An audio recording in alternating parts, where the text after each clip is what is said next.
and hoped my instincts were wrong. 56 minutes later, I strongly suspect that they were not wrong. Ford leans forward, wafting a wave of expensive-smelling cologne in my direction. I'm going to be straight up with you. I put that small-town shit in my profile because I know women want to hear it.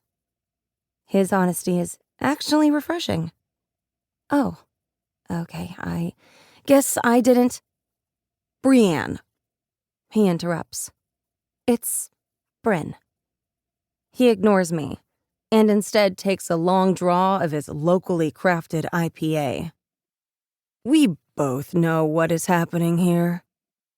I have an inkling, but I want to see where he takes it. He flicks a glance at his Rolex-esque watch, then inclines his head toward the entrance to the restaurant. If you want to do this, we should probably get going. I'm not naive. It's quite clear that this means sex. Sadly, Ford is not the first overconfident bumble date this year to cut to the chase, although he lacks the je ne sais quoi that typically accompanies this delicate dance. And even though I've never been one to ask for what I want in the bedroom, I have no problem telling Ford I have no intention of stepping into his tonight. You know what? I'm really tired.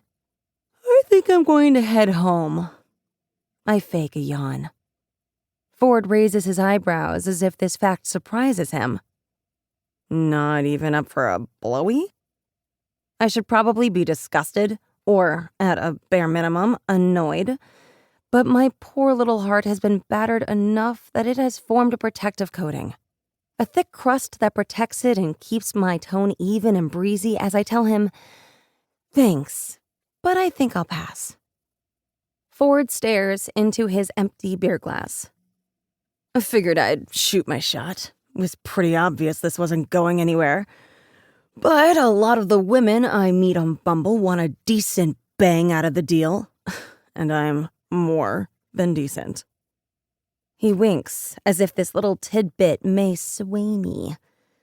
When I don't respond, he shrugs and turns his attention to the waitress, who hands him our bill, giving him much more of her attention than I have all evening.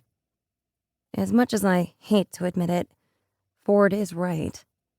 Before we even sat down, I suspected that we were a far cry from soulmates. Although he is my type, tall and classically handsome with the deep ocean shade of blue eyes that you could get lost in, he falls short in the most important attributes I look for in a partner: sensitivity, kindness, and actual interest in what I have to say. I'm not upset we're calling this date early. I'd much rather be home engulfed in my fuzzy blue snuggly, comfort binging the final season of Carson's Cove, and watching the drama go down instead of, well, going down on Ford. Therefore, with feigned reluctance, I thrust my visa onto the table with a, thanks for this, I had a really nice time. Ford, however, waves me and my card off, his eyes never leaving the ample crack of the cleavage of our very blonde waitress. I watch as he pulls a pen from his suit pocket, writes something down on the back of one of his business cards, then slips both it and his Amex out of his wallet into the black leather folder holding our bill. The waitress opens it, giggles at whatever he has written, then leans in close to whisper something in his ear. It's like I'm watching the beginning of a low-budget porno, and I don't know if I should be offended or amused. The waitress leaves. Exactly 3 Mississippis later, Ford stands, extending his fist with a non-committal, "So I guess I'll see you around then?" I bump him back, knowing full well that this will be the last I see of Ford LeClaire.